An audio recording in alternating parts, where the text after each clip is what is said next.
चला ना।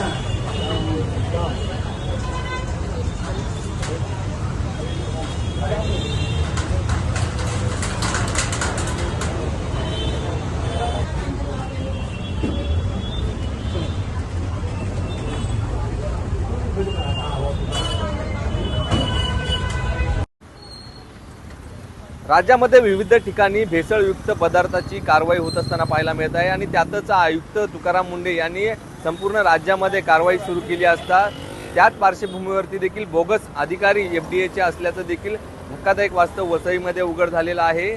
आपण जर बघितलं तर आपण आता वसईच्या या मुख्य रस्त्यावरती उभा आहोत आणि या ठिकाणी जर बघितलं तर न्यू मुरब्बी हे फरसाणचं दुकान आहे, स्वीट मार्ट आहे आणि या दुकानामध्ये 23 जून ते 27 जून या कालावधीमध्ये जो बोगस अधिकारी बनून आलेला जो विजय बबन जाधव जो व्यक्ती आहे तो या ठिकाणी या दुकानामध्ये आला होता आणि त्या दुकानदाराशी त्यांनी भेसळयुक्त पदार्थ विकल्याचा आरोप करत त्याला बोगस ID कार्ड आणि व्हिजिटिंग कार्ड दाखवून तुमच्या दुकानाला सील मारल्या जाईल अशी धमकी देऊन जवळपास 3 टप्प्यामध्ये 6 लाख रुपयाची खंडणी मागितली होती आणि त्यामध्ये याप्रमाणे वसईच्या माणिकपूर पोलीस ठाण्यामध्ये गुन्हा दाखल करण्यात आलेला आहे आणि विजय बबन जाधव या व्यक्तीला पोलिसांनी अटक केलेला आहे।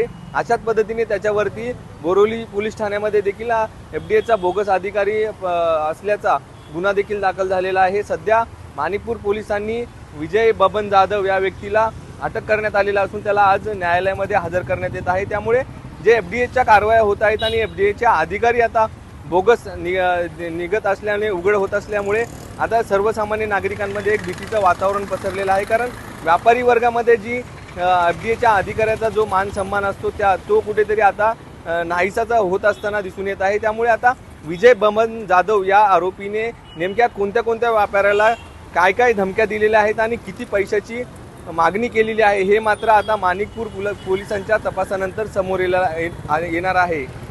नेमक्या यावरती माणिकपूर पोलीस ठाण्याचे वरिष्ठ पोलीस निरीक्षक यांनी काय प्रतिक्रिया दिलेल्या आहेत त्या देखील आपण पाहूया।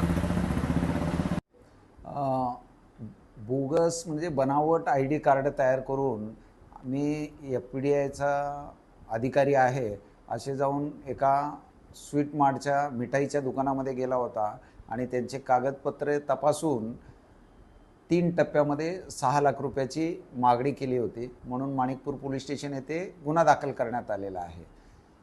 विजय बबन जाधव आरोपीचं नाव आहे।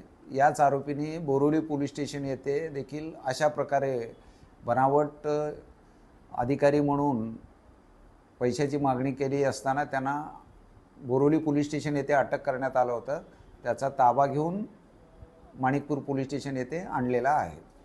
हा एकटाच आहे का याचं रॅकेट आहे तुमचं? याच्यासोबत आणखी 2 लोक आहेत, त्यांचा शोध चालू आहे। लवकरात लवकर त्यांचा शोध घेऊन त्यांना देखील अटक करणार आहे। याची काय मोडस ऑपरेंडी कशी आहे? मोडस ऑपरेंडी म्हणजे तो दुकानात जातो, मी FDIचा अधिकारी आहे असे सांगून तुमचे कागदपत्र दाखवा, तुमचे लायसन दाखवा, तुमचे ह्याच्यामध्ये भेसळ आहे त्याच्यात भेसळ आहे असं सांगतो आणि लोकांना फसवून त्याची पैशाची मागणी करतो आणि नंतर ते पैसे स्वीकारत असतो। काही व्यापाऱ्यांना किंवा लोकांना आव्हान करणार आहात का? व्यापाऱ्याने अशा प्रकारे कोणी बनावट अधिकारी जर येत असेल तर त्या संदर्भामध्ये अधिकृत अधिकारी असल्याबाबत त्याच्याकडे शासकीय ओळखपत्र आहे का याची खात्री करावी। आपल्याकडे काय गुन्हा दाखल आहे आणि सध्या आरोपीचं अटक केली का कसं?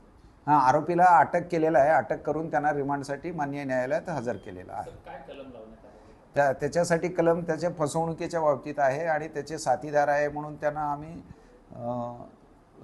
नवीन BNS प्रमाणे 3-5 कलम लावलेला आहे आणि फसवणुकीच्या संदर्भामध्ये 318(4), 319(2), 340(2), 308(2) प्रमाणे गुन्हा दाखल आहे। आरोपीचं बॅकग्राऊंड म्हणजे यापूर्वी देखील त्याच्यावरती गुन्हे असल्याचं माहिती आहे। अजून अभिलेख तपासायचं काम चालू आहे।